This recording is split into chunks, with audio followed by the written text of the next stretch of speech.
नमस्कार, news capital express में आपका स्वागत है। मैं हूं आपके साथ अंकिता। चलिए बढ़ते हैं मुख्य खबर की ओर। जबलपुर के ओमती क्षेत्र में उस दौरान दहशत का माहौल बन गया जब दो बाइक में 4 बदमाशों ने एक युवक के घर पर पहले तो फायरिंग की और फिर भागते भागते एक के बाद एक 2 बार बम फेंके। जबलपुर के ओमती क्षेत्र में उस दौरान दहशत का माहौल बन गया जब दो बाइक में 4 बदमाशों ने एक युवक के घर पर पहले तो फायरिंग की और फिर भागते भागते एक के बाद एक 2 बार बम फेंके। घटना ओमती थाना क्षेत्र के छोटी ओमती क्षेत्र की है।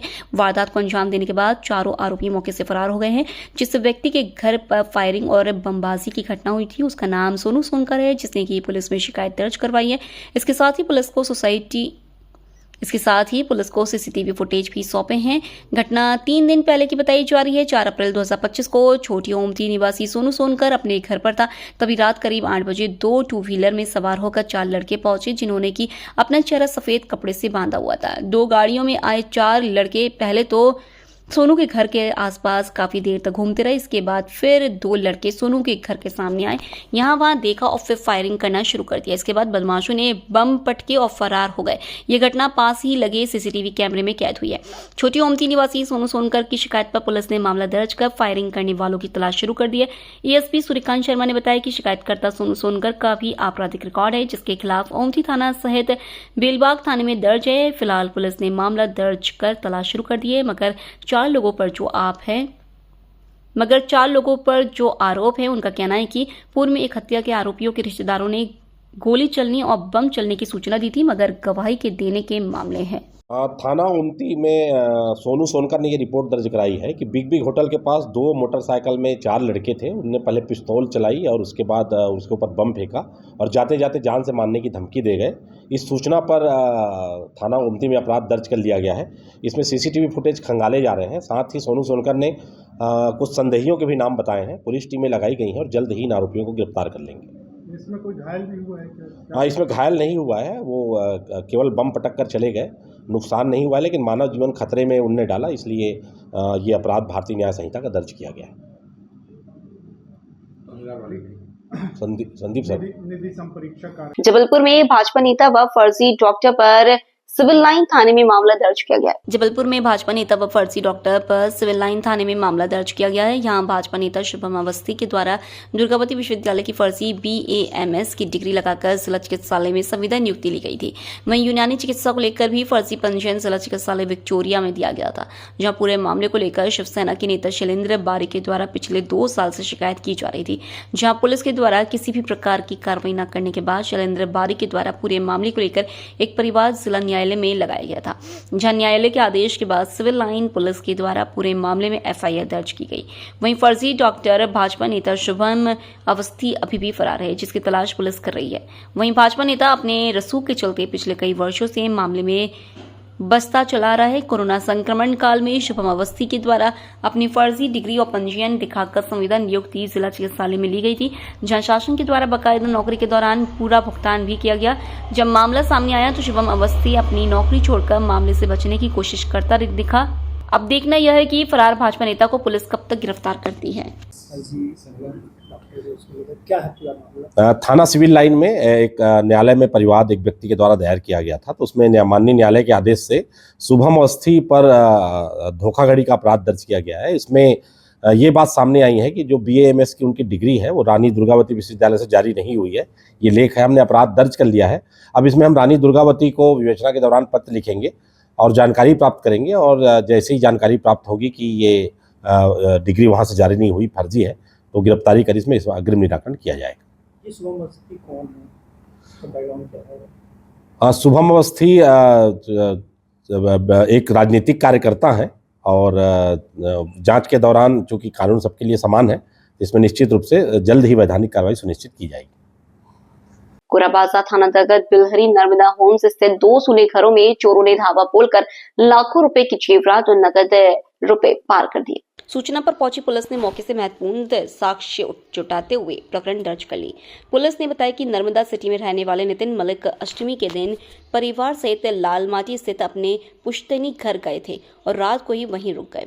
इसी बीच उनके सूने घर में चोरों ने धावा बोला और लॉकर में रखे 10 से 12 लाख रुपए के जेवरात और 1 लाख रुपए नकद पार कर दिया। इसके बाद चोरों ने उनके पड़ोस में रहने वाले किरण यादव के सूने घर का ताला भी तोड़ा और लाखों रुपए के जेवर चुरा लिए। चोरों की पूरी करतूत सीसीटीवी कैमरे में कैद हो गई है। कैमरे में 4 चोर दिख रहे हैं जो कि चारों एक सी ड्रेस में हैं और ग्लव्स और मास्क लगाए हुए हैं। 4 में से 2 चोर बाहर खड़े होकर रेकी कर रहे थे और 2 घरों के अंदर घुसे थे। घटना के बाद क्षेत्र के लोगों में आक्रोश पनप रहा है। उनका कहना है कि अक्सर ही किसी न किसी को घर खाली छोड़कर बाहर जाना पड़ता है। ऐसे में चोरों के बुलंद हौसलों को देखते हुए अब वे घर खाली छोड़ने में डर रहे हैं। नहीं, बाहर से समझ गए ना, बाहर क्या गेट पे ताला लगा है ना, आग चमक रही, वो चमकती है ना। अगर ये देख लो सर, हथियार भी थे कि नहीं थे?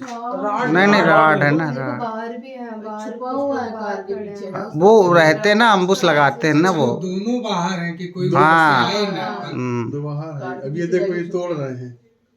ये अच्छे मतलब लंबे चौड़े हैं भाई। हाँ हाँ, इतनी सेफ्टी से बताओ। अभी तक पुलिस आई नहीं है। देखो देखो कितना ताकत है। ऊपर से मोबाइल सब नया मोबाइल लिया था, वो भी गायब हो गया। मोबाइल यहीं रख के गए थे? नया मोबाइल लिया था और फिर मम्मी की तबीयत खराब हुई थी तो फिर वो तुरंत ही वो सेटिंग वेटिंग अच्छा, मतलब वैसे रख दिया था। कुछ लिया फिर उससे ना, कुछ मांग रहा है उससे। वो सब लेके चले हैं जितना सामान है। इतना बड़ा राड है उसकी वो वजह से निकाला। नहीं खुल रहा होगा। कंप्लेन कर दिया आपने? हाँ कर दिया भैया, वो बोल रहा है आ रहे हैं, अभी तक आए नहीं। ये वाला पता चलता अंदर वाला ना, तो और थोड़ा सा।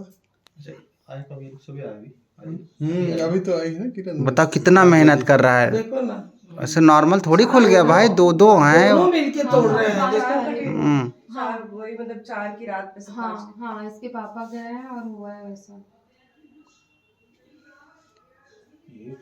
ये परसों की रात की है, जिस दिन 4 की है, 6 तारीख की है। हाँ, 6 तारीख का है।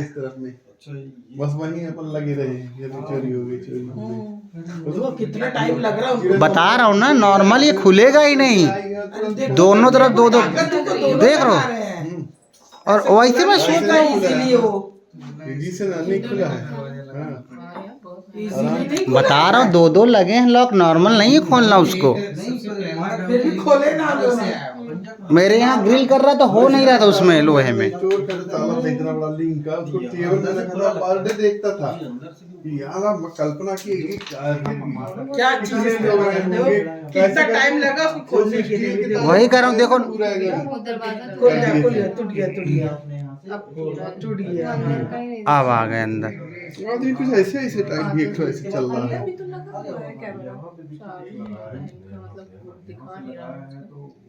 ये देखो, ये राड दिख गया है ना। ये एक राड अंदर लेके गया। कोई जल्दी है एकदम, कोई आ जाएगा जल्दी जल्दी। इंस्टाग्राम पर हुई दोस्ती। कटारा हिल्स थाने में एक मुस्लिम युवक पर धार्मिक स्वतंत्रता अधिनियम के तहत केस दर्ज किया गया है। मुस्लिम युवक सोहेल खान ने अपना धर्म छुपाकर हिंदू युवती से सोशल मीडिया प्लेटफॉर्म इंस्टाग्राम पर दोस्ती की। इसके बाद लड़की से मीठी मीठी बातें करके उसे अपने प्रेम जाल में फंसा लिया। एक दिन सोहेल खान से बने राहुल ने लड़की से कहा कि चलो दोस्त के घर घुमा कर लाता हूँ, मगर शख्स एक जगह ले गया युवती को और उसके साथ गलत काम किया। खूबसूरत थी भांजी, हैंडसम था मामा। दोनों ने बिताई रातें, फिर भी नहीं भरा मन तो कर दिया ये कांड। संबंधित खबरें। एमपी का अनोखा गांव, जहां नवरात्रि में स्थापित नहीं होती दुर्गा प्रतिमा, जाने वजह। अकेली रहती थी लड़की। इतना ही नहीं, सोहेल खान ने लड़की को अपनी असलियत बताए बिना उसके साथ मंदिर में शादी भी कर ली। बाद में युवती के स्वजनों ने आरोपित से उसके दस्तावेज मांगे, तब लव जिहाद की साजिश का खुलासा हुआ। शिकायत पर पुलिस ने आरोपित को जेल भेज दिया। मामले की जांच कर रहे एसआई कौशलेंद्र सिंह बघेल ने बताया कि 19 वर्षीय युवती झाकरिया बस्ती में अकेली रहती है। उसके माता पिता का निधन हो चुका है। पड़ोस में रहने वाले मामा उसकी देखरेख करते हैं। यह है पूरा मामला। करीब 3 माह पहले युवती की इंस्टाग्राम पर राहुल शर्मा नाम के व्यक्ति से दोस्ती हुई थी। धीरे धीरे बातचीत का सिलसिला प्रेम प्रसंग में बदल गया। खुद को राहुल शर्मा बताने वाला युवक विदिशा से भोपाल में रहने आ गया।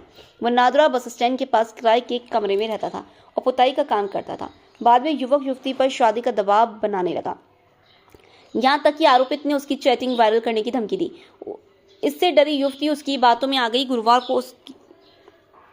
गुरुवार को युवक उसे इलाके के एक मंदिर में लेकर पहुंचा। पुजारी नहीं होने से दोनों ने खुद ही पाणी ग्रहण संस्कार की औपचारिकता पूरी कर ली। इसके बाद आरोपित उसके घर में रहने लगा। इस बीच युवती के मामा ने उसकी पहचान के दस्तावेज मांगे तो वह आनाकानी करने लगा। इस तरह चौंकाने वाला मामला सामने आया।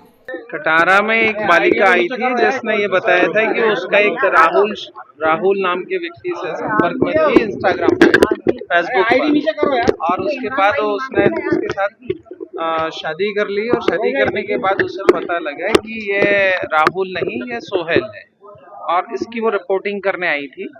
और इसके आधार पर एक प्रकरण पंजीबद्ध किया गया है जिसमें मध्य प्रदेश धर्म स्वातंत्र अधिनियम भी लगाया गया है और आरोपी को गिरफ्तार कर लिया गया है। ये कब शादी? एक्चुअली करीब 1 महीने से इनका आपस में व्हाट्सएप इंस्टाग्राम पे बातचीत थी और शादी इनका 3 तारीख का है, 2-3 का। इस बात का खुलासा कब हुआ सर? शादी के बाद कैसे पता चला? शादी के बाद ही पता लगा, जब जिसने शादी करी थी उसने अपनी बहनों को बताया, फिर उन्होंने फोटो एक दूसरे को भेजे, तो अपने रिश्तेदारों को भेजे, तो रिश्तेदारों ने उनको फेसबुक व्हाट्सएप पे चेक करा तो बोले ये तो वहाँ पर सोहेल के नाम से है, ना कि राहुल है।